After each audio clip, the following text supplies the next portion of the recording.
Yo, what's going on guys, Roy here, and in today's video I'm going to be going over my 2022 CSGO settings. Every single year I've made a video talking about them and just showing you guys them. My link to my config will be down in the description if you guys want to download that. But yeah, looking back at my old settings, I've had some really weird shit. This year, I definitely think I got my settings down to stuff I'm never changing ever again. We're going to hop right into it. I'm going to go over my video settings first, and then my audio, my game, my sensitivity, and then just any other keybinds I have. Starting off with my brightness, this is a little glitch that CSGO has. My brightness is always on max. I always play 16:9, 1920, 1080. I'm not going to 4:3. I hate that res and I am super inconsistent on it, and that's just not for me. You'll see me playing 1920, 1080 or 1600, 900. I switch between the two because you can get somewhat different crosshairs. The game looks and feels a little different. I don't know how to explain it, but you're always going to want to have full screen on. Do not play full screen windowed. That just causes input lag. Over to my advanced video settings, and this is the important stuff.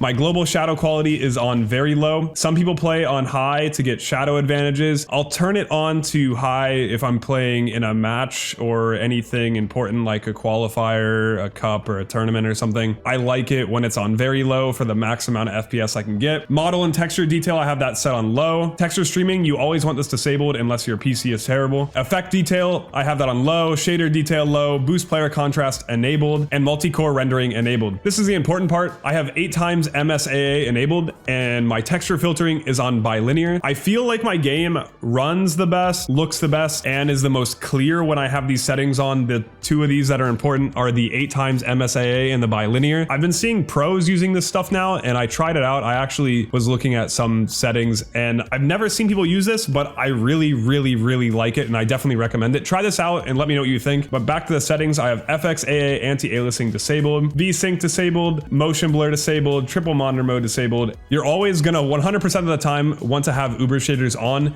It kind of stops your game from having these weird micro stutters. Definitely turn that on. On over to my audio settings. Nothing really important here other than you're always going to want to have stereo headphones, and you're always going to want to have 3D audio processing enabled. This is something that I would say a lot of newer people to the game don't know. You're going to want to have this 10-second warning volume turned on. When you have this turned on, it'll tell you when there's 10 seconds left on the bomb timer. Just make sure you turn it down to something below 30%. So whenever that timer is going off, you can still hear those footsteps. Everything else is kind of personal preference. I turn everything off. On over to my game settings. Nothing really too crazy here. Most of my game settings are default. I'll go over a few of them. My HUD scale is at 0.8. Everything else is basically default. And then these are my radar settings. I just leave it at 1. I think that's default. I don't know if these are default, but these are my settings. My radar HUD size is 1. My map zoom is 0.4. This is my crosshair that I'm using right now. If you guys watch me, you know that I change crosshair all the fucking time, so this will probably change soon, but it's just a basic little style for green crosshair. The only thing left that's important is you're going to want to turn this on. It's the show team's position in HUD, and you're going to want to have show location and equipment. So this will show you when your teammates have flashbangs or whatever utility they have at any point in the map. You can just look and see like a little icon above them. On over to my sensitivity and my keyboard settings. I'm a weirdo and I use toggle to crouch. I don't know why. I've always done it. And I also use caps lock to crouch. Wouldn't recommend it, but it's something I've been doing since I started playing Counter-Strike, and I'm not going to change anytime soon, so I'm just going to keep it like that forever. My mouse sensitivity is 1.4 at 400 DPI, and my mouse is the Logitech G Pro wireless. My zoom sensitivity is at 1, raw input on, and mouse acceleration off. Going over my keybinds, I have spacebar and mouse wheel down for a jump. I use both depending on the situation of what I'm doing. If I'm just jumping around b-hopping, obviously I'm always using scroll wheel. Sometimes it's easier to hit spacebar, and sometimes it's easier to just scroll mouse down. Nothing else too crazy on the keybinds. There's a general rule that when you're playing Counter-Strike, this is 100% gonna make you better, you need binds for every single nade in the game, every single piece of util. You don't want to be caught scrolling through utility. You can accidentally over scroll or under scroll. It's just not good. So my binds for my util is control for molly, X for smoke, T for flash, and then my HE I just press 4. The only other important thing on here is I use Z to ping. Everything else is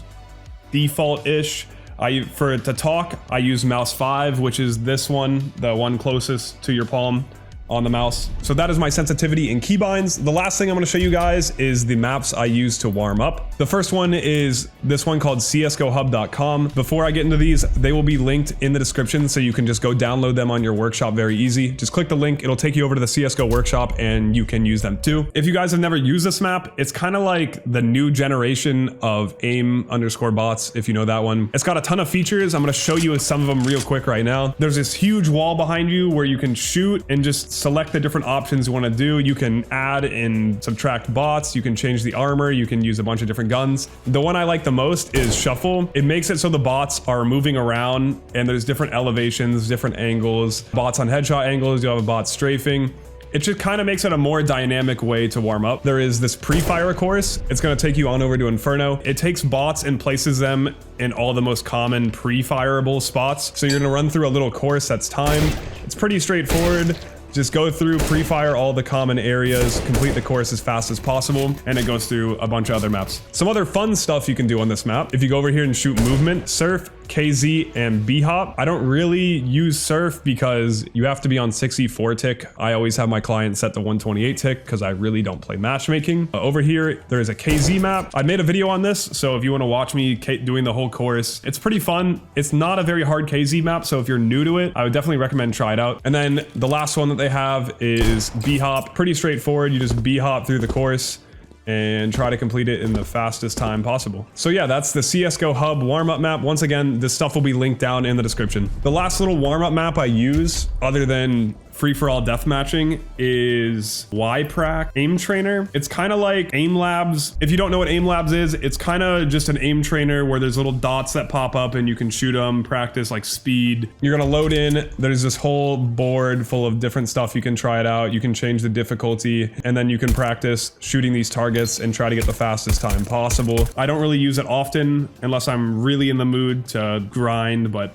for the most part, I will always warm up on that CSGO Hub map and then hop into a deathmatch and then eventually hop into a Face It or whatever else I'm playing. So that is my 2022 CSGO settings. I will be double uploading today a setup video, just everything I use to record, edit, stream, and play Counter-Strike. So if you want to watch that, there will be a 2022 setup video this evening. If you made it to the end of the video, thanks for watching. I hope you guys enjoyed. Other than that, I got a ton of things planned for 2022. I have a lot of different Counter-Strike uploads. I'm going to be grinding this game. I'm going to be streaming this game as much as I can in 2022. So if you guys want to come watch me live, it's twitch.tv/Ahrora. Hope you guys enjoyed today's video. And as always, I will see you guys in the next one.